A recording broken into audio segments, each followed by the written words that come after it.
สบายดีสบายดีหมู่เพื่อนทุกคนเนาะขอต้อนรับทุกคนเข้าสู่รายการ Bonjour Laos เนาะรายการที่มาเผยแพร่ภาษาและวัฒนธรรมฝรั่งเฮ็ดให้คนลาวเฮานี่จะได้รู้จักวัฒนธรรมฝรั่งหลายขึ้นและก็สื่อสารภาษาฝรั่งนำกันง่ายขึ้น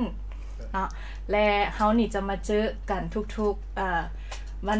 วันเสาร์ของเดือนเนาะเวลา 2:00 น. ถึง 3:00 น. ทางวิทยุกระจายเสียงสาวหนุ่มลาวสินไซยุคใหม่ FM 90 เมกะเฮิรตซ์เนาะเจ้าและมื้อนี้เป็นไผเป็นไผแม่นเฮาเนาะมาจัดรายการ2คนอีกคือเก่าก็คือติ้งน้อยแล้วก็ก็ละกดแม่นแล้วและสำหรับมื้อนี้นี่เฮามีเนื้อในแขกพิเศษก่อนแขกพิเศษก่อนเป็นไผก็ละกดนิก้าโดยหลายคนส่งสิฮู้แล้วเนาะหรือว่าบ่นะอย่าจังได๋ไปชื่อกับเราอาจจะฮู้แต่ว่าอาจจะยังบ่ฮู้ในมุมที่ว่าเว้าภาษาฝรั่งหรือว่าเกี่ยวกับประเทศฝรั่งว่านิก้าเกี่ยวจังได๋เป็นจังได๋สินะมีสกิลพิเศษอีกเนาะได้เว้าภาษาฝรั่งเนาะแน่นอนเพราะน้องเว้าภาษาฝรั่งเก่งแม่นก็จะมาร่วมกันเป็นภาษาฝรั่งแล้วนอกจากนี้เนื้อในที่เฮาสิมาเว้าในมื้อนี้ก็แน่นอนใกล้ท้ายปีแล้วก็แม่นช่วงโนเวลหรือว่าคริสต์มาสเนาะก็คือเฮาจะมาเว้าเกี่ยวกับบุญโนเวลแล้วก็บุญปีใหม่ที่สิใกล้จะมาฮอดนี้แล้วก็ท้ายปีนี้เฮาสิเฮ็ดหยังจังได๋แล้วก็เว้าเรื่องMarché Noël Marché de Noël มันตลาดเฉพาะช่วงนี้เนาะช่วงก่อนคริสต์มาสนี่นะก่อนปีใหม่นี่นะว่าอยู่ฝรั่งเนาะแล้วมันมีตลาดพิเศษเขาเอิ้น Marché de Noël ที่เป็นตลาดที่น่าสนใจแล้วก็สิมาเรียนรู้นำกันเนาะว่ามันเป็นจังได๋อยู่ฝรั่งว่ามีหยังแดโดยแล้วก็มาเว้าถึงRepas de Noël อันนี้มากได้อาหารเพิ่นกินแบบใดเพิ่นมักเฮ็ดอีหยังในช่วงโนเวลอย่างจังซี่และนอกจากนั้นเด้เฮามีกิจกรรมอย่างดีๆที่สิมาให้หมู่เพื่อนฟังเกี่ยวกับการเรียนภาษาฝรั่งหรือว่าเกี่ยวกับวัฒนธรรมฝรั่งส่วนนี้เนาะก็มีหลายๆกิจกรรมจากศูนย์ภาษาฝรั่งเนาะแล้วก็ของสถานทูตฝรั่ง1มันสิมีexposition ของ Dominique Hero ที่เป็น graveur เนาะผู้ที่เฮ็ดขวดไม่เฮ็ดเป็น sculpture เนาะแม่นล่ะเป็นที่ตั้งอยู่ศูนย์ภาษาฝรั่งเนาะฮอดวันที่4เดือน1โดยแต่ว่าเพิ่นจะโจะการแสดงคือระหว่างช่วงวันที่25เดือนธันวาหาวันที่1มังกรเพราะว่ามันเป็นช่วงบุญปีใหม่และก็บุญโนเวลเนาะเพิ่นจะพัก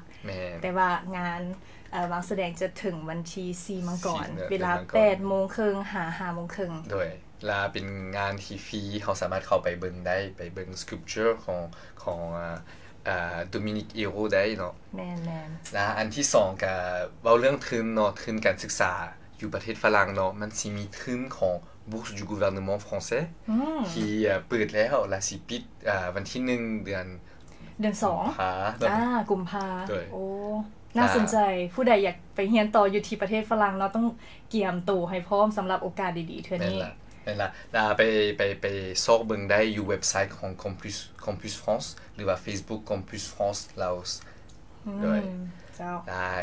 อีกข่าวดีเนาะสุดท้ายเนาะที่ได้จากวิทยุกระจายเสียงนี่เนาะก็เป็นส่วนลดผู้ที่อยากเรียนภาษาฝรั่งเป็นเบื้องต้นหรือว่าเรียนระดับสูงกว่านี้แล้วเนาะอยู่ที่ศูนย์สถาบันภาษาฝรั่งเนาะสถาบันภาษาฝรั่งเขามีส่วนลด 10% ก่อนมื้อคริสต์มาสก่อนวันที่25เดือนธันวาคมนี้โดยต้องไปสมัครล่ะที่ไปสมัครเขาลดให้ 10% แต่ว่าเฉพาะก่อนวันที่25เดือน12อีกประมาณ5มื้อเนาะถ้าใครสนใจอยากเรียนภาษาฝรั่งก็ไปหันแล้วก็ได้ส่วนลดได้เนาะถือว่าคุ้มค่าได้ถ้าว่าเฮาสมัครแล้วเฮาเรียน3เดือนพุ่นเป็นเทอมนึงเนาะแล้วส่วนลด 10% กันหลายเติมก็หลายเติมถ้าผู้ใดสนใจเนาะก็สามารถไปสถาบันฝรั่งที่อยู่ถนนลางซ้างเนาะอยู่ใกล้ใกล้กับไฟแดงไส้สวยกับตลาดเช้าเนาะแล้วก็อีกจุดนึงก็คืออยู่ที่นครหลวงพระบางเนาะ2จุดและถ้าอยากได้ข้อมูลรายละเอียดก็คือเข้าไปในเว็บไซต์หรือว่า Facebook Page ของ Campus de France แม่นล่ะแม่นแล้วสำหรับเพลงเนาะว่าเฮา มาร่วมกันมื้อนี้เกี่ยวกับคริสต์มาสคือโนเอลเนาะภาษาฝรั่งกับโนเอลหลายคนอยู่แล้วก็เว้าโนเอลได้เขาบ่หลายพ่อแม่เขาก็เว้าโนเอลบ่เว้าคริสต์มาสนะผู้ที่ว่ามีวัฒนธรรมแล้วก็เคยได้เรียนภาษาฝรั่งจะฮู้จักว่าโนเอลเป็นหยังแม่เขาจะเว้าโนเอลคือกันแล้วเขาเลือกเพลงเฉพาะโนเอลเลยเนาะแล้วเขาก็บรรยากาศโดยเนาะเฮาไปหาฟังก่อนเนาะก่อนสิไปเข้าสู่รายการส่งต่อไปแล้วก็พบกับน้องมิก้าเพลงที่เกี่ยมมาแม่น Petit Papa Noël ของCéline Dion เนาะ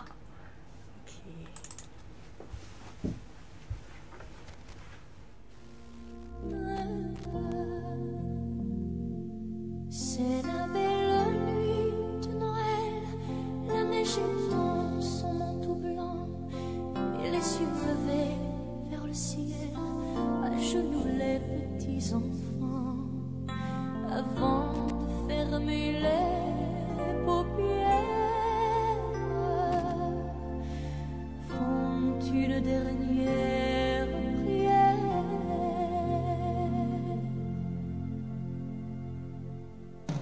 Petit Papa Noël, quand tu descendras du ciel avec des jouets par milliers, n'oublie pas mon petit soulier. Mais avant de partir, il faudra bien te couvrir. Dehors, tu vas avoir si froid. C'est un peu à cause de moi. Il me tarde tant que le jour se lève pour voir si tu m'as apporté tous les beaux joujoux que je vois en rêve et que je t'ai commandé. Petit Papa Noël, when you sail down from the sky, bringing toys so shiny and so bright, please don't pass my little stocking by before you leave your home. Wear your bright red coat so warm on this cold and snowy winter night. How I pray you see my candlelight. I can hardly sleep 'cause my heart is singing, listening to a new Christmas song. I can't wait to see what the morning's bringing. Oh, I've been waiting so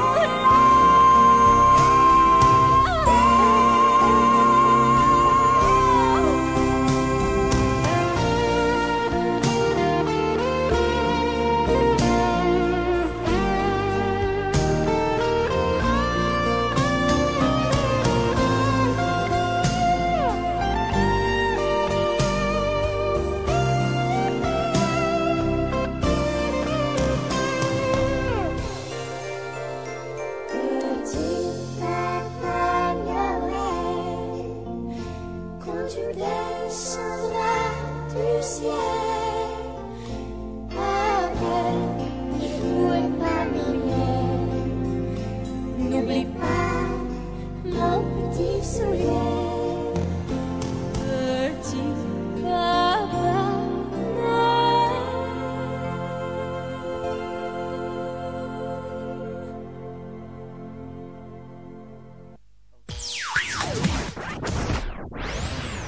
You're listening to Lao Youth Radio, 90.0 FM.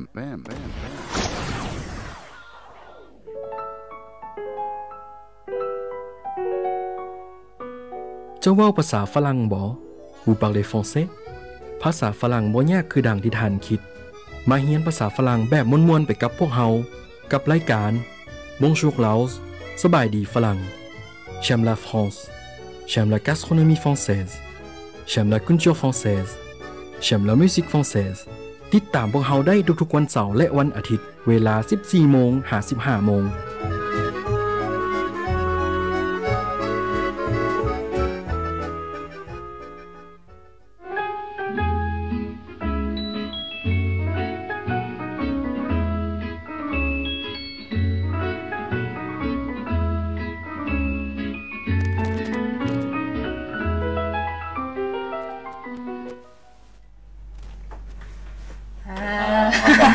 กลับมาแล้วโซนที่2เนาะ Mon mot hang en Guinée. Voilà, ok. สบายดี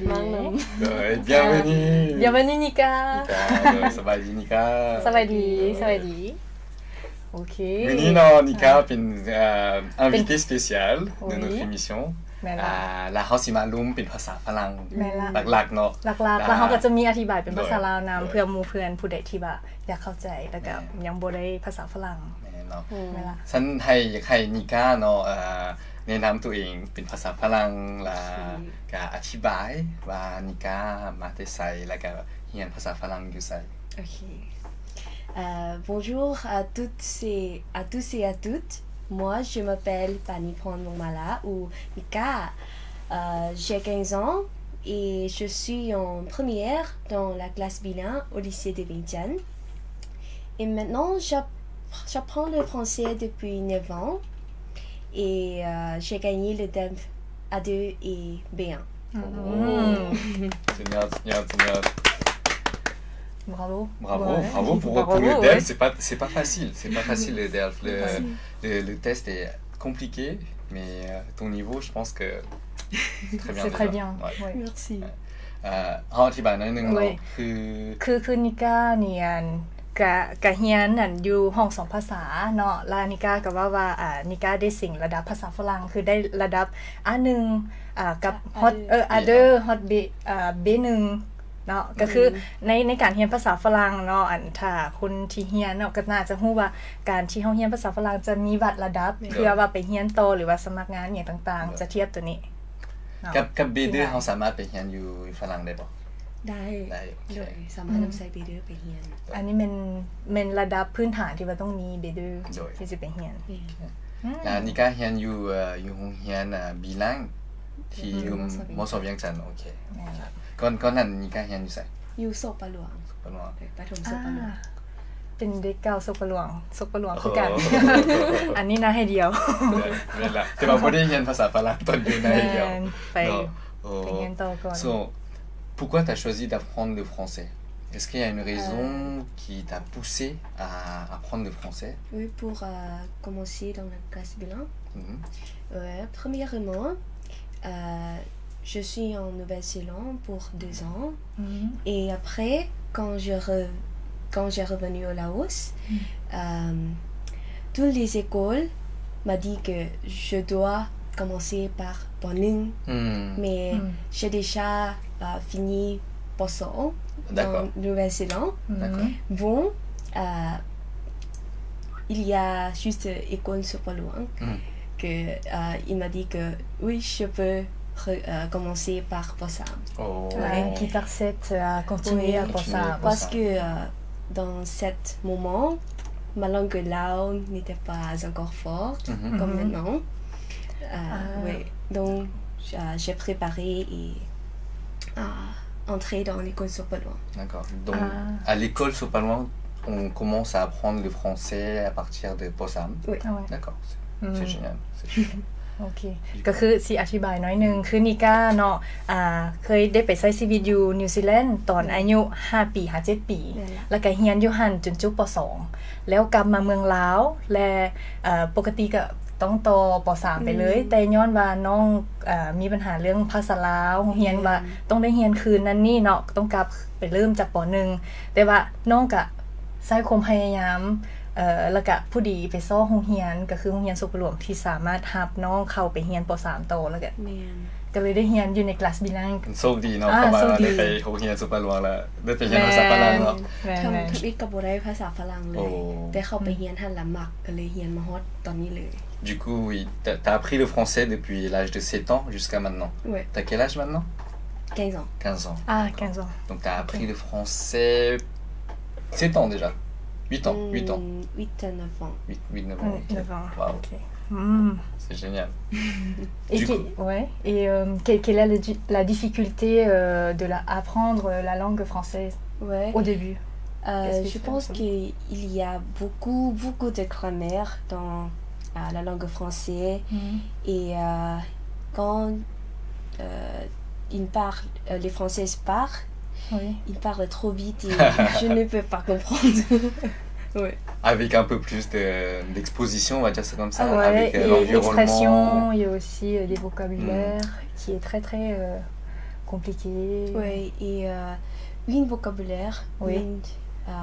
on peut... On dit comment? On peut développer... diversifier le vocabulaire. Par exemple, le singulier, le pluriel, on a ça. On a aussi le féminin, le masculin. Du coup, il faut connaître qu'est-ce qui est féminin, qu'est-ce qui est masculin.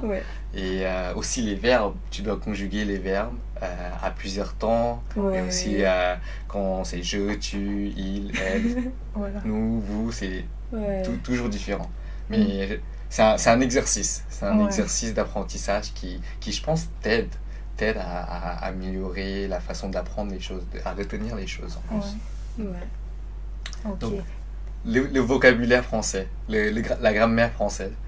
la grammaire française qui est difficile pour toi. Je pense que c'est... il y a beaucoup, mais... Mais le plus, c'est le grammaire qui est très très difficile pour apprendre la langue française pour toi. คือน้องนิก้าว่าเนาะหลักๆความยากของการเรียนภาษาฝรั่งแม่นไวยากรณ์ก็คืออยู่ในหลักภาษาฝรั่งจะมีการแจกคำกรรมะต่างๆแล้วก็อีกอันนึงเป็นการนำใช้คำศัพท์ก็คือคำหนึ่งเวลาไปเปลี่ยนประโยคหรือว่าไปเว้าอีกแบบนึงมันจะเปลี่ยนความหมายของมันอันนี้จะหลักๆของแต่ว่าการที่ว่าเฮาเรียนหลายภาษานี่มันก็ช่วยสิว่าจังฝึกสมองของเฮาให้มันแบบหลากหลายนะให้มันมีไหวพริบหลายขึ้นแม่นอันนี้ก็ช่วยและสำหรับทิ้งหน่อยกับเฮาเนาะกับกลกลนี่เนาะเฮาได้พบกับนิก้าตอนเฮาเฮ็ดงานCRC 30เนาะคือฉลองครบรอบ30 ปีของสนธิสัญญา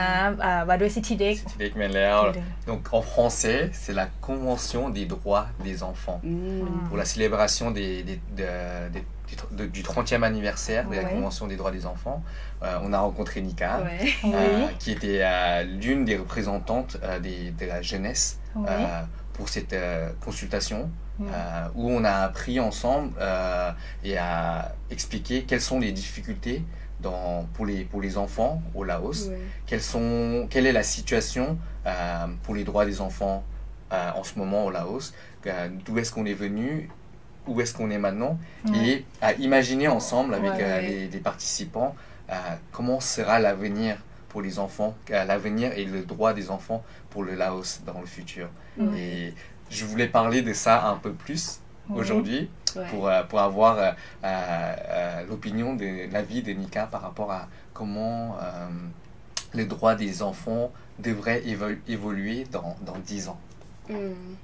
Pour moi, je pense que c'est mieux qu'avant.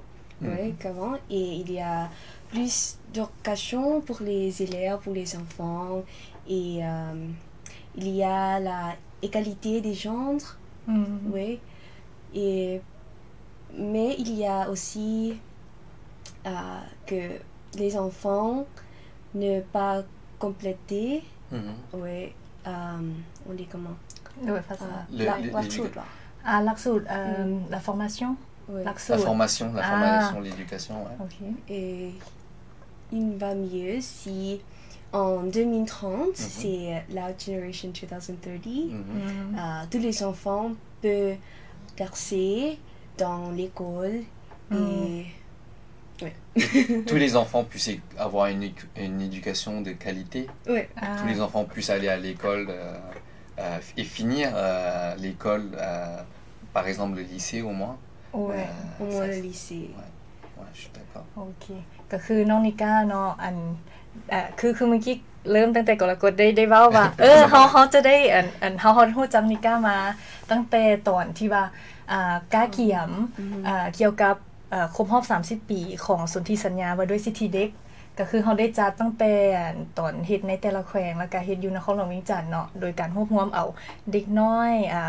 อยู่ในประเทศลาวที่ว่ามีความหลากหลายแล้วก็มีความสามารถทุกๆคนเนาะเอามาเพื่อให้รู้จักสภาพปัญหาต่างๆเกี่ยวกับการศึกษาแล้วก็มาเอาความคิดเห็นของเด็กน้อยเพราะว่าอันนี้เป็นกฎหมายของเด็กน้อยก็คือต้องเอาจากเด็กน้อยของประเทศนั้นๆมาและเพื่อว่าเขาจะได้เอาไปเสนอเข้าในกล่องประชุมยูนิเซฟที่ว่านิก้าได้ไปร่วมแล้วก็ได้เว้าและนิก้าได้เว้าเกี่ยวกับว่าการประชุมครั้งนั้นเนาะเขาก็เว้าเกี่ยวกับเรื่องความเสมอภาคทางเพศเรื่องการสนับสนุนให้เด็กน้อยได้มีaccess ได้เข้าถึงการศึกษายังมีคุณภาพนั่นละรวมๆถึงโตแล้วเนาะและสำหรับนิก้าเนาะนอกจากการศึกษาเนาะมันสิทธิเด็กได้ที่เขาสามารถaméliorer พัฒนาตื่มสำหรับน้องแล้วเนาะก็คือทางด้านการมีส่วนร่วมของเด็กน้องคิดว่าตัวนี้ก็สำคัญก็คือในกล่องประชุมปรึกษาหารือเด็กเนาะอันนั้นก็เป็นวิธีนึงที่สามารถให้เด็กสามารถแสดงความคิดเห็นของตนเองแล้วก็ให้เขาเจ้าสามารถแสดงศักยภาพความสามารถของเขาเจ้าออกมาอย่างเต็มที่ plus d'opportunités aux enfants de pouvoir se développer, à partager leurs opinions, ce genre de choses-là. โอ้ดีหลายเพราะว่าสังเกตเดี๋ยวนี้เด็กน้อยมีความสามารถหลายคือนิก้าelle est youtubeur. Oh wow. Elle a la page de YouTube. Oui. Qu'est-ce que tu as fait sur ton page de YouTube? Il y a des vidéos que j'enseigne. Enseigne. Ah oui. Le lao, la langue lao pour les étrangers. Oui. Expliquer les termes de la langue laotienne pour les étrangers. Comme ça. Et les vidéos que je suis allée en France et aussi aux États-Unis. Super. Donc, tu peux partager les liens sur la page de la radio. Et les gens pourront aller voir sur ta page de YouTube เขาจะเอาลิงก์ของ YouTube ของน้องนิก้าลงเนาะเพื่อว่าหมู่เพื่อนจะได้ไปติดตามเบิ่งว่าน้องเฮ็ดหยังแดเพราะว่าในหันน้องบ่แม่นแต่สอนภาษาซื่อๆน้องจะแบ่งปันประสบการณ์ต่างๆเวลาไปหันไปนี่เพื่อว่าให้ทุกคนได้เบิ่งว่าน้องนิก้าเฮ็ดจังไดจึงได้ไปต่างประเทศจึงได้เก่งจังซี่แล้วมีชื่อสำหรับด้านหนึ่งเนาะของ CRC เนาะที่หลายๆเด็กมีความสนใจเกี่ยวกับสิ่งแวดล้อมคือกันแล้วเจ้ามีความเห็นอย่างบ่นิก้ามีความเห็นอย่างบ่อันนี้ก็ถือว่าน้องกับมักคือกันเนาะทางด้านการปกป้องรักษาสิ่งแวดล้อมบ่จะเป็นการแยกขี้เหงื่อคือพวกเขาได้เว้าหลักๆในกล่องประชุมก็คือใช้ 3R ด้วย 3R recycle reuse and reduce เป็นภาษาฝรั่งเนาะบางทีมันเป็นมีมูเล่recycler réutiliser et réduireเนาะ 3R ก็คือกันภาษาฝรั่งกับภาษาอังกฤษคล้ายๆกันนี่แหละรายการนี้เพื่อเฮาจะสื่อสารภาษาฝรั่งกันง่ายขึ้นก็ภาษาฝรั่งก็les 3R 3R c'est la même chose ouais 3R นั่นล่ะ 3R นี่ครับผมตอนเรียนภาษาฝรั่งนะเกี่ยวกับl'accent avec le R qui est un peu difficile อาจารย์จะให้ออก R บางคนจะ R L เขาก็สังเกตje c'est dur de prononcer je aussi je sais pas si tu as remarqué ça je ou Jean oui et je aussi parce que ce n'est pas comme dans l'alphabet là ce n'est pas la même chose et aussi R ça c'est vraiment R donc c'est très difficile pour ceux qui veulent apprendre le français il faut pratiquer le R et le je oui bon mais ce n'est pas trop difficile parce que Nika elle peut parler anglais, français et japonais. Oui, un peu japonais. Bon lao et thaï, bon elle peut parler donc 5 langues. Couramment, 5 langues. 5 langues pour maintenant. คือว่าเมื่อกี้นี่เนาะสาวหนุ่มลาวนะเก่งแท้แม่นก็ละกดก็เว้าญี่ปุ่นได้แม่นบ่ก็น้อยนึงก็เฮียน้อยนึงแต่ว่าก็คือกันกับนิก้าเลยภาษาฝรั่งอังกฤษ เนาะ ลาวไท หลัก ย ๆ แล้วก็ แม่น ญี่ปุ่นหน่อยหนึง แม่น แต่รู้สึกว่าผู้ที่ได้เรียนหลายภาษานะเฮามัก แม่น เรียนภาษา แม่น อีก อันนี้ก็ ภาษา มา ตื่นมาแล้ว แต่ว่าถ้ามีเวลายังอยากไปเรียนอีกเพราะเคยเรียนj'ai appris un peu de chinoise mais il faut avoir du temps et il faut pratiquer beaucoup de C'est vrai. des choses C'est vrai, je suis d'accord avec ça. เพราะว่ามันจะมาฝึกสมองหรือว่าการคิดเวลาเฮาเฮ็ดหลายอย่างมันจะฝึกเรื่องทักษะในการเว้าแล้วก็การคิดคือกัน La prochaine question que j'avais pour Nika, par exemple, c'était par rapport à qu'est-ce qu'elle aime dans la langue française. Ouais, pour moi, je pense que la langue française, c'est une langue romantique. Oh. Et j'aime la prononciation. Ouais. Et les phonétiques. Et je pense que les personnes qui peuvent parler français, c'est très cool. Ouais, oui. Comme nous. Tout à fait. Comme nous. Tout à fait. เมื่อกี้นี่เนาะนิก้าอธิบายเนาะเขาถามแบบนิก้ามั่งอย่างในภาษาฝรั่งเนาะแล้วก็ตอบว่าภาษาฝรั่งเป็นโรแมนติก โรแมนติกแล้วก็การออกเสียงก็ม่วนแล้วก็สิว่าจังได๋คนที่ว่าภาษาฝรั่งเก่งเท่เป็นเท่เนาะเขาคือเขาแน่นอน ว้าวเนาะเขาต้องย่อแล้วก็ให้กำลังใจกันเองแล้วก็หมู่เพื่อนทุกคนคือกันที่ว่าอยากเรียนภาษาฝรั่งแม่นสมเสยสนับสนุนแล้วก็ภาษาอื่นคือกันเพราะว่าดีเมื่อทุกอย่างเพราะว่ามันดีกับตัวเฮาอันนี้แล้วอยากถามนิก้าเนาะในอนาคตหลังจากเดี๋ยวนี้นิก้า15 ปีเนาะโดยอีก2 เดือน16อีก2 เดือนอีก2 ปีจบม.7 ป่ะแม่นบ่ประมาณนั้นโอเคแล้วคือภายในอนาคตอยากเรียนหยังต่ออยากเรียนต่อหยังน้องมักทางด้านจิตวิทยากับการพัวพันต่างประเทศles relations internationales la diplomatie psychologie ok psychologie d'accord c'est très intéressant mon frère étudie en psychologie donc et est-ce que tu te vois étudier à l'étranger et pour toi quel est les critères les plus importants pour aller étudier à l'étranger est-ce que c'est le pouvoir communiquer, la culture de ce pays ou la qualité de l'éducation de ce pays? Je pense que c'est tout. Tout? Oui. Parce que ils sont tous importants pour développer moi-même et aussi je peux l'utiliser pour développer mon pays ou mon village, quelque chose comme ça. D'accord. Donc, est-ce que alors, la question c'est, est-ce que tu te vois étudier en France? Oui. Oui? Ok. Je suis allée en France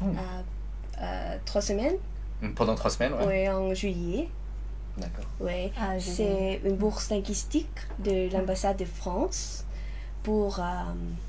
améliorer la langue française. Oui. Et c'était à Bordeaux. À Bordeaux. J'aime Bordeaux คือเมื่อกี้นี่อธิบายนิก้าอธิบายเนาะคือนิก้าได้อธิบายเมื่อกี้เนาะคือกลโกถามว่าแบบว่าในการที่สิไปต่างประเทศไปเรียนต่างประเทศมันต้องมีเงินไขอีหยังแดสิหั่นนะก็คือการต้องเว้าภาษาเก่งบ่ต้องเตรียมตัวอีหยังสิหั่นนะแล้วนิก้าว่าคือบ่แม่นแต่อันใดอันหนึ่งต้องมีครบทุกอย่างเนาะเพราะว่าทุกอย่างสำคัญหมดการเรียนภาษาการเตรียมตัวเตรียมใจทุกอย่างเนาะเพราะว่าการไปหั่นมันคือเฮาได้รับผิดชอบทุกอย่างแล้วก็เฮาไปเพื่อเรียนรู้ทุกอย่างมาพัฒนาบ้านเฮาพัฒนาเฮาหั่นนะและคำถามตัวที่ถามเมื่อกี้ก็คือนิก้าคิดว่านิก้าสิได้ไปเรียนต่างประเทศบ่โดยเฉพาะฝรั่งเนาะก็คือนิก้าได้ไปมาแล้วแต่ว่าแม่นหลักสูตรแม่นฝึกงานภาษาแม่นแลกเปลี่ยนภาษาเนาะคือไป3 อาทิตย์เนาะอยู่บอร์โดlà qu'est-ce que tu as fait là-bas pendant 3 semaines les 3 อาทิตย์j'ai pris les cours français et les programmes culturels comme des questions de fromage aller à la plage. T'es parti aux dunes du Pilat? Oui, dunes du Pilat. C'est très joli. les Landes, la forêt des Landes. Non. Non. Et quoi encore? Et aussi, j'ai visité dans le centre de la ville, oui, le Miroir d'eau. Le Miroir d'eau, oui, c'était très, très belle. Très magnifique. Oui. Très magnifique. Bordeaux est une ville vraiment à visiter pour découvrir tout ce qui est la gastronomie française, le style de vie français, on va dire ça comme ça. Mais aussi, en dehors de Bordeaux, tu as les vignes, là où ils fabriquent du vin. Tu as aussi la mer qui est pas très loin, avec les dunes, des plages, la forêt qui est pas très loin. C'est une très belle ville. T'as été à Bordeaux? Oui, j'étais déjà allée oui, il y a longtemps, mais je veux y retourner.โอเคคือนิก้าได้ว่าเนาะว่าตอนที่นิก้าไปอยู่บอร์โดในระยะ3 อาทิตย์ก็คือได้เรียนภาษาแลกเปลี่ยนวัฒนธรรมแล้วก็ได้ซิมฟรอมาจอาหารเนาะของฝรั่งเนาะแล้วก็ได้ไปลิ้นเบิ่งชมเมืองบอร์โดและพวกบอร์โดอยู่แคมป์น้ำเนาะจะมี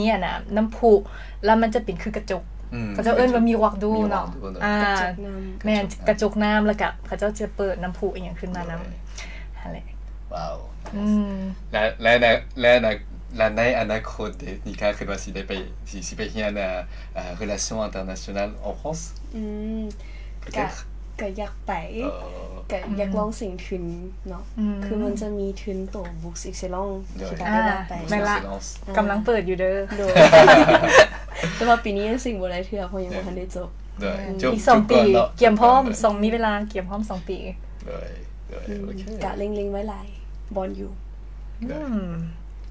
ดีขอบใจเด้อนิก้าที่มาแลกเปลี่ยนมื้อนี้เนาะแต่ว่ายังบ่ทันเบิดเทื่อเฮายังสิเว้าต่อบัดนี้เฮาจะมาเว้าเกี่ยวกับเรื่องบุญโนเวลแล้วก็บุญปีใหม่เนาะว่าเฮาสิเฮ็ดหยังแล้วก็มีบรรยากาศจังได๋อยู่ลาวอยู่ฝรั่งแตกต่างกันแนวใดเนาะแต่ว่าเฮามาฟังเพลงกันก่อนเนาะเพลงที่เกี่ยวมาเพลงต่อมาเป็นเพลงจากนักร้องเพลงชื่อตาลเนาะเป็นผู้หญิงชื่อเพลงชื่อ Le Sens de la Vieเข้าใจบ่ Le Sens de la Vie เพลงนี้น้องเคยร้องโอ้ร้องอยู่ไสอยู่ La Fête de Noël อยู่เรียน Waouh on a bien choisi la chanson alors donc Le Sens de la Vie mais comment tu peux expliquer ça สิเป็นทิศทางของชีวิตแบบเนื้อหาก็จะแบบว่าเฮาได้เจอคนนึงแล้วมันเฮ็ดให้เฮาแบบรู้จักว่าsens เฮาจะมีทิศทางชีวิตไปในทางใดประมาณนี้เจอแสงสว่างอยู่ปลายอุโมงค์ประมาณนี้บ่ histoire ça sera comme ça on va écouter cette chanson alors OK t'as le sens de la vie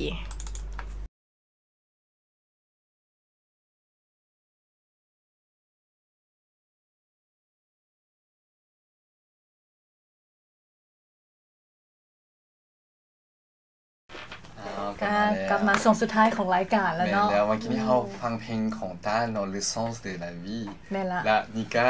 ว่าเอ้า4 ปีก่อนนิก้าเคยร้องเพลงนี้อยู่ตอนงานคริสต์มาสเนาะอยู่โรงเรียนเนาะแล้วอยากให้นิก้าร้องจักน้อยนึง une partie โอเคเอาพอที่จื้อเนาะแม่ละ Je trouvais le sens de la raison, je trouvais le sens de la vie et je m'aime et je l'aime. Wow. C'est une évidence, je trouvais ma voix, je prends mon envol mais je n'oublie pas les paroles d'une chanson d'enfance qui me rappelle d'où je viens, d'où je t'aime. Voilà. Oh, bravo. ว้าวเก่งขนาดเก่งภาษาฝรั่งภาษาอังกฤษร้องเพลงได้เก่งเลยน่าโอ้แล้วตอนนิก้าร้องเพลงนี้เนาะตอนบุญโนเวลของปีกายบ่ของปีก่อนฉันทำมาเว้าเลยเนาะเรื่องเกี่ยวกับโนเวลles fêtes de fin d'année le nouvel an Qu'est-ce qu'ils font pendant la fête de Noël et la fête de Nouvel An? Est-ce que tu as déjà célébré Noël ou le Nouvel An au Laos? Je pense que dans l'école, oui. Et pour moi, je ne célèbre pas dans ma maison. Oui. Mais à l'école, oui, il y a Qu'est-ce que tu fais? Tu échanges les cadeaux ou tu Oui. chantes ou tu as des spectacles? On fait des spectacles comme chanter, danser, lire des poèmes. Oui, et il y a des changer des cadeaux par échanger les cadeaux oui, par chaque classe. โอเคเมื่อกี้นี่ถามนิก้าเนาะว่าเฮาฉลองคริสต์มาสโนเอลเนาะอยู่ลาวบ่นิก้าเคยฉลองบ่แล้วก็นิก้าก็เฮ็ดแม่นนิก้าก็เฮ็ดแต่ส่วนหลายจะอยู่โรงเรียนเนาะกับครอบครัวอยู่บ้านนี่ก็จะบ่เฮ็ดเนาะก็จะมีแลกเปลี่ยนของขวัญห้องเพลงเขียนกับกรเนาะประมาณนี้เฮ็ดโนเอลคืออยู่ฝรั่งเนาะเฮาเอิ้นน่ะ Fête de fin d'année คือเป็นบุญท้ายปีเนาะมันเป็นโมเมนต์ที่สำคัญนะสำหรับคนฝรั่งคือเขาสิว่าเดือน12นี่เป็นเดือนที่เฮาแลกเปลี่ยนเฮาแชร์ปาร์ตาเจความรักหรือว่าความเห็นดีต่อครอบครัวต่อหมู่คู่กันจังซี่ซะมันเป็นโอกาสที่เฮาไปซื้อของขวัญให้คนที่เฮารักแล้วก็ใช้เวลากับครอบครัวกับหมู่คู่กับคนที่เฮารักเนาะเพราะว่ามันมี2บุญใหญ่ๆที่ว่าเรียนกันเลยก็คือโนเอลแล้วจึงค่อยเป็นบุญปีใหม่ก็คือเขาจะได้พักยาวเลยอาจจะเป็นบากอนส์อันใหญ่ตัวนึงของเขาเจ้าและถ้าอยู่ฝรั่งก็คือกันกับหลายประเทศเนาะของยุโรปนะมันสิมีmood มีบรรยากาศ ambiance นั่นล่ะบรรยากาศของบุญก็คือจะมีil y aura la décoration il y a comme marché Noël แล้วก็มีแบบว่าบรรยากาศครอบครัวคือถนนน่ะสิมีไฟเต็มแล้วถนนสิมี decoration เนาะมีเขาตกแต่งถนนกับไฟหลายงามหลายๆบอนหั่นน่ะรู้สึกดีนะตอนช่วงนั้นนะว่าม่วนมันก็สิฮอดแล้วมันอบอุ่นหั่นน่ะแล้วอยากไปซื้อของขวัญอยากไปพบกับครอบครัวพบกับหมู่ตอนนั้นเนาะและนะคือโดยเฉพาะคนยุโรปหรือว่าคนฝรั่งเนาะก็จะกลับบ้านไปหาพ่อแม่แล้วก็ใช้เวลาอยู่กับครอบครัวโดยเฉพาะในบุญช่วงโนเอลเนาะและปีใหม่อาจจะกลับมาเฉลิมฉลองในหมู่คู่ก็คือจะเป็นปาร์ตี้เป็นอย่างที่ว่าเฮฮาหลายกว่าสังสรรค์แม่นล่ะส่วนหลายโนเอลเนาะโนเอลเฮาอยู่กับครอบครัวแม่นล่ะแต่ปีใหม่อยู่กับหมู่เนาะแต่ว่าอยู่ญี่ปุ่นเขาเฮ็ดต่างกันเลยเขาเฮ็ดโนเอลกับหมู่แต่ว่านิวเยียร์กับครอบครัวกับแต่ละประเทศกับวัฒนธรรมต่างกันอันนี้เป็นเสน่ห์ของการเนาะไปหลายๆบ่แล้วเฮาก็จะเห็นความแตกต่างของวัฒนธรรมแต่ละชาติแต่ส่วนหลายเฮาตอนเฮาเด็กน้อยเนาะเฮาก็ได้รับของขวัญเฮาก็ดีใจนะเพราะว่ามื้อวันที่25เนาะหลังจากเฮากินเลี้ยงโนเอลแล้วหั่นน่ะแล้วเฮาก็มาเปิดของขวัญหั่นน่ะแล้วท่าตลอดเปิดของขวัญแล้วมีหลายๆของขวัญหั่นน่ะอยู่ลาวเฮาก็พยายามเนาะเฮ็ดกับฉลองโนเอลกับครอบครัวเนาะก็แต่งอาหารเฮ็ดของกินให้ของกินแซ่บๆสมกันแล้วก็เปิดเอาซื้อของขวัญให้เด็กน้อยจังซี่ซะผู้ใหญ่บ่ได้แล้วพอต้องหาเงินเองซื้อเองก็คล้ายๆคือกันกับคือปีใหม่ลาวหรือว่าคือปีใหม่ของประเทศอื่นเนาะเพิ่นก็จะมีผู้ใหญ่ก็จะให้ของขวัญหรือว่าให้อั่งเปาหรือว่าให้ประมาณว่าเงินนั่นเงินเฮงประมาณนี้ให้ลูกให้หลานอย่างสิให้ของขวัญก็จะคล้ายๆกันแม่นแล้วต่อมาเนาะสิ่งที่เฮาอยากpartager dans tout le monde quand même le marché de Noël qui est quand même une spécificité de l'Europe et aussi de la France qu'on a en France le marché de Noël est-ce que tu as déjà été à un marché de Noël non pas encore okay. On va t'expliquer qu'est-ce qu'il y a dans le marché de Noël tu peux expliquer bon dans le marché Noël on aura des artisans qui va vendre comme des produits locaux comme fromage, des charcuteries, des bijoux ou des repas de Noël. Bon, ce n'est pas vraiment le repas de Noël, mais il y a beaucoup de repas qu'ils font, des repas locaux comme ça. On peut trouver dans le marché. Ce que j'aime le plus, c'est le vin chaud. Le vin chaud qu'on peut avoir seulement dans cette période en décembre. C'est un vin Donc tu peux pas boire encore, désolé. Mais c'est un vin qui est mélangé avec beaucoup de fruits et d'épices. Et ça a une belle odeur et comme et il c'est fait moins froid fort, dehors. et c'est moins fort que du vin. Du vin, oui, tout à fait. Et vu qu'il fait froid dehors, t'as ce vin chaud que tu bois et ça te réconforte et ça te procure une chaleur qui est intéressante. Ouais. Ah oui, c'est ce qui est très bon. สิ่งที่เขาถามเนาะเมื่อกี้เนาะเป็นตลาดเฉพาะคริสต์มาสเขาเอิ้นเนาะตลาดโนเว มีอ ล ย่างเดก็คือก็จะมีเครื่องหัตถกรรมจากคือพ่อค้าท้องถิ่นต่างๆเนาะก็แล้วแต่ละเมืองก็จะมีตลาดมาร์เชโนเวลนี้แล้วแต่ละท้องถิ่นก็จะมีพ่อค้าสาวขายต่างๆที่ผลิตเครื่องของตัวเองนี่เอามาขายก็ลักๆเครื่องเพิ่นก็จะมีพวกโฟรมาจพวกไส้กรอกฝรั่งบ่ออย่างจังซี่อาหารของเพิ่นอาหารท้องถิ่นแล้วก็พวกเครื่องย่องต่างๆแล้วก็มีขนมแล้วก็มีอาหารที่เพิ่นเฮ็ดฮ้อนๆก็คือเฮาไปย่างรอตลาดแล้วก็กินไปน้ำอย่างซี่แล้วก็ที่สำคัญวางโชแรงฮ้อนเนาะแล้วเขาเจ้าจะมีการต้มแบบว่าเขาจะใส่คล้ายๆคือซินนามอนบ่เครื่องเทศอย่างน้อยนึงแต่งกินน้อยนึงแล้วก็มีหมักไม้ต้มเข้าไปมันจะเฮ็ดให้รสชาติดีแล้วก็บ่แห้งหลายคือเหล้าแม่นจะเฮ็ดให้อบอุ่นเวลาย่างรอตลาดและสิ่งที่มันบ่ขาดเนาะอยู่ marché de Noël ก็แม่นle sapin de Noël. Il y a toujours un grand sapin de Noël la avec la décoration et les illuminations qui sont tout autour. Et pour moi, c'est la chose la plus importante pendant cette période-là, d'aller au marché de Noël et d'aller sentir ces odeurs, l'ambiance, goûter voilà, avec la musique, avec les illuminations. Et je trouve ça et aussi le patinoire. Ah ouais, patinoire. ปาจิโนะมันสเก็ตน้ำแข็งแม่นล่ะมีตัวอยู่ลาวบ่มีเพราะว่าคือยุโรปช่วงนั้นก็จะเป็นช่วงย้ำหนาวเนาะแล้วแน่นอนว่าเพิ่นจะเฮ็ดสเก็ตน้ำแข็งอยู่ในงานตลาดนัดโนเวลเนาะก็จะเป็นกิจกรรมนึงที่แบบเด็กน้อยบ่แม่นแต่เด็กน้อยผู้ใหญ่ทุกคนอย่างซี่ก็ไปลิ้นไปอย่างซี่ในบรรยากาศแบบอากาศหนาวๆแล้วก็ลอกกินทานนิก้ามีโอกาสไปยุโรปหรือว่าไปฝรั่งเนาะต้องไปตอนคริสต์มาสนี่เลยเพราะว่าบรรยากาศมันม่วนหลายแม่นในทุกๆช่วงทุกๆฤดูเพิ่นก็จะมีกิจกรรมมีงานของแต่ละฤดูก็คล้ายๆคืออยู่ลาวเนาะเฮาก็จะฮีท12ของ14เนาะก็จะแต่ละเดือนเฮาจะมีบุญเกี่ยวกับศาสนาพุทธมีหยังบุญทรงเฮือบุญท่าหลวงอย่างต่างๆคือคล้ายๆกันตลาดนัดค่ะPour moi, c'est la meilleure des périodes. Parce que en fait, j'aime bien le froid. Parce que j'ai l'occasion de porter des vêtements chauds. Et du coup, tu te sens bien avec le froid dehors, mais toi t'as la chaleur des vêtements. Et les manteaux. J'aime bien le froid en fait. Ça me manque un peu. คือเมื่อกี้นี่อธิบายว่าเฮามักอากาศเย็นอากาศหนาวนะเพราะว่าตอนนุ่งเสื้อหนาวนักๆแล้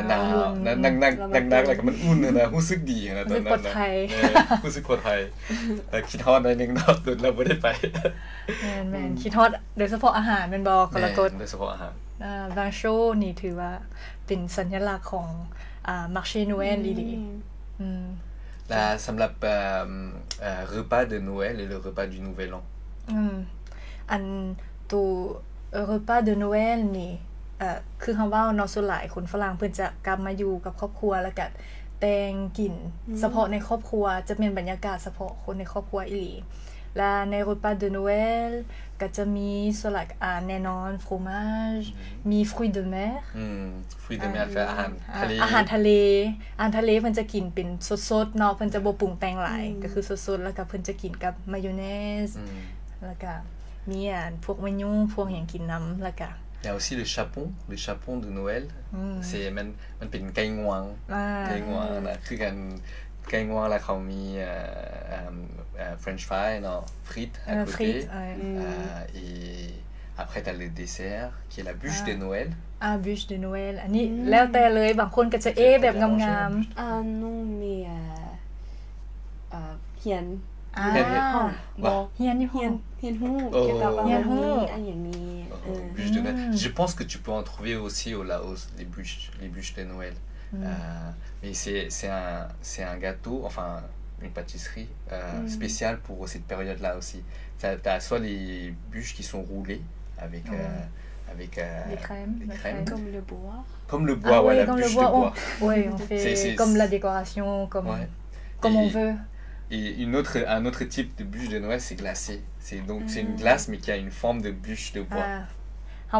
ากำลังเว้าถึงเค้กเนาะส่วงโนเอลเนาะก็จะมีอาจจะเป็นเค้กเป็นแป้งกับครีมเนาะหรือว่าจะเป็นเค้กที่เป็นกะแลมแต่ก็จะเฮ็ดเป็นรูปม้วนๆคือกันคือไม้ม้วนไม้เนาะแม่นละอันหลักๆก็จะมีนี่แหละอาหารทะเลมีฟรอมาจมีเค้กบูชเดโนเอลนี่เนาะแล้วก็ไก่งวงแล้วก็สุดท้ายเนาะในช่วงโนเอลนี่เนาะเฮาก็กินช็อกโกแลตช็อกโกแลตหลายๆช็อกโกแลตDès qu'il dit donc c'est la meilleure période pour manger le chocolat aussi. Donc, et pour le nouvel an, comment on célèbre le nouvel an au Laos, la nouvelle année? Pour moi, je célèbre juste dans l'école. Donc, comme je dis, qu'il y a des spectacles, il y a à changer des cadeaux et aussi faire des activités, les jeux et répondre aux questions dans les matières scolaires. Oui. Et on va comment fêter Dai Lamwan. Gagner le prix. Comme par exemple, quel genre de prix tu peux gagner? Peut-être des cahiers, des stylos, des choses comme ça. Oui. C'est bien pour faire les études, pour travailler, tout ça. Il faut bien travailler à l'école. Donc, ok. Et le nouvel an, ce qu'il y a en plus, c'est qu'à minuit, on va faire le compte à rebours. On va compter 19 jusqu'à 1 et dire bonne année à tout le monde et trinquer et chin-chin avec tout le monde. Ça, c'est les gens disent bonjour, bisous et pour célébrer la fête de Nouvel An. คืออยู่ฝรั่งเนาะตอนช่วงปีใหม่นะก่อนฮอดmidnight เนาะเขาสินับหลังเนาะถอยหลังนับถอยหลัง48 9ฮอด1เนาะแล้วก็ตามจอกกันแล้วก็อวยพรเนาะสุขดีปีใหม่ให้ทุกคนเนาะแล้วก็หอมแก้มกันโดยอันนี้เป็นวิธีเนาะที่เขาฉลองปีใหม่อยู่ฝรั่งเนาะและอีกอันนึงคือช่วงตอนปีใหม่เนาะเขาส่วนหลายมักเริ่มเฮ็ด résolution ก็คือมีอีหยังจักอย่างเพื่อว่าตั้งกลให้ตัวเองว่าปีต่อไปเฮาสิเฮ็ดหยังเพื่อชีวิตที่พัฒนาขึ้นดีขึ้นเฮาสิให้ติ๊งหน่อยเริ่มแล้วกันเขาจะเอิ้นmot français c'est résolution. Bon, j'ai préparé 3 choses. Bon, pour les 3 résolutions pour moi, ça sera je vais profiter le temps avec mes proches, ma famille, mes amis et bon, je voudrais avoir aussi un équilibre entre la vie personnelle et la vie professionnelle. Et dernièrement, c'est je vais poursuivre mon rêve, mon projet. ก็คือแม่นละมี3อย่างเนาะที่ว่าตั้งใจก็คือจะพยายามใช้เวลากับคนใกล้ชิดก็คือครอบครัวหมู่คู่ให้หลายให้มีคุณค่าแล้วก็สิพยายามเฮ็ดให้ชีวิตเฮ็ดเวียกชีวิตส่วนตัวเฮาบาลานซ์มีสมดุลแล้วก็สุดท้ายก็คือสืบโตเวียกงานที่ว่าได้วางแผนไว้อย่างมีความหวังQuelles sont tes 3 résolutions pour la nouvelle année? Premièrement, je vais faire plus d'exercice pour une meilleure santé. Deuxième, c'est je vais lire 3 livres par mois pour minimum. Oui. Et le troisième, c'est je vais gagner le DEP 2. Ça, c'est des bons projets pour la nouvelle année. C'est ça. Du coup, ce que tu disais, tu peux expliquer en laotien. Oui. ทำอีกเลยก็จะเป็นจะออกกำลังกายให้หลายขึ้นเพื่อสุขภาพที่แข็งแรงเนาะ2ก็จะอ่านปึ้มให้ได้3หัวอย่างต่ำต่อเดือนแล้วก็อันที่3ก็คือจะ พยายามสิงดัมเบเดอร์ให้ได้เป้าหมายดีเนาะ Et toi, quel est tes 3 résolutions? Pour moi, ça va être difficile à le tenir, mais je vais essayer. Donc pour moi, ce serait de manger plus sain et de perdre un peu de poids. Parce que depuis que je suis revenu au Laos, j'ai pris beaucoup de poids. La deuxième résolution serait de lire plus de livres. Même chose, cette année, j'ai lu à peu près 6 livres. Et je trouve que la lecture, c'est important pour prendre une pause dans notre vie, dans notre vie, comment dire, occupée. On est toujours occupé. Oui. Et de prendre du temps pour lire un livre, je pense que c'est quelque chose qu'on devrait faire plus pour nous-mêmes, pour notre santé mentale. Et ma dernière résolution serait de passer plus de temps avec ma famille, mes amis et ceux que j'aime. Non, วันนี้อธิบายเนาะสำหรับ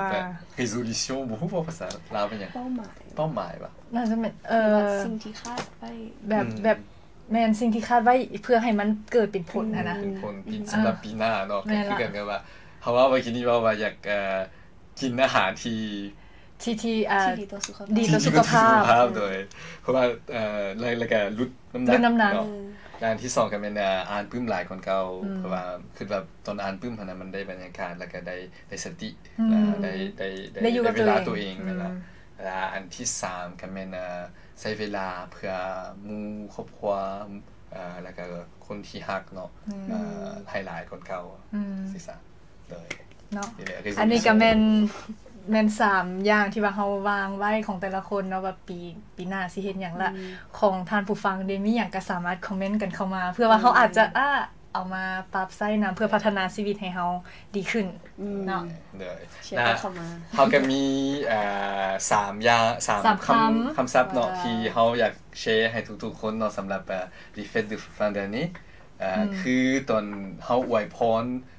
หมู่คู่หรือว่าครอบครัวหรือว่าภายนอกเกี่ยวกับ